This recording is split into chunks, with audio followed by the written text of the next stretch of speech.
ઘટનામાં આજે સવારે 8 વાગ્યાની આજુબાજુની ઘટના છે, જે આણંદથી વડોદરા જોડતો ગંભીરા બ્રિજ જે છે, આ બ્રિજ વચ્ચેથી તૂટી ગયો અને મોટી સંખ્યામાં એટલે કે 2 ટ્રકો, એક ઇકો, એક ઓટો અને અમુક બાઇક્સ એ ત્યાં નીચે પડી ગઈ હતી. અત્યારે જે છેલ્લી માહિતી છે ત્યારે તરત જ વડોદરાની આખી ડિઝાસ્ટરની ટીમ, વડોદરા જિલ્લાના કલેક્ટરશ્રી, એમની પોલીસની ટીમ, ફાયરની ટીમ, NDRF, SDRF બધા રેસ્ક્યુ કામમાં સવારથી લાગેલા છે. અત્યાર સુધીમાં 5 લોકોને હોસ્પિટલમાં ખસેડવામાં આવ્યા છે. આ ઉપરાંત 7થી વધારે 7ની આજુબાજુ 7 જેટલા મૃતદેહોને પણ વડોદરા પ્રશાસન તરફથી અને NDRF તરફથી કાઢવામાં આવ્યા છે.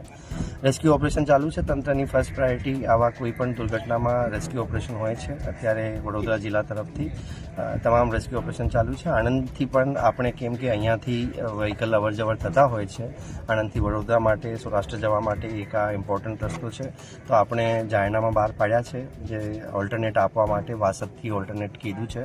આ પ્રમાણે વડોદરા જિલ્લામાંથી પણ કલેક્ટર સાહેબ સાથે સંપર્ક કરીને એ પણ આ ભારે વ્હીકલો આ બ્રિજ ઉપર તો ઓબ્વિયસલી અત્યારે આ બંધ જ રહેવાનું છે અને સાથે સાથે ઉમેટા બ્રિજ ઉપર પણ પ્રતિબંધ મૂકવામાં અત્યારે આવ્યું છે.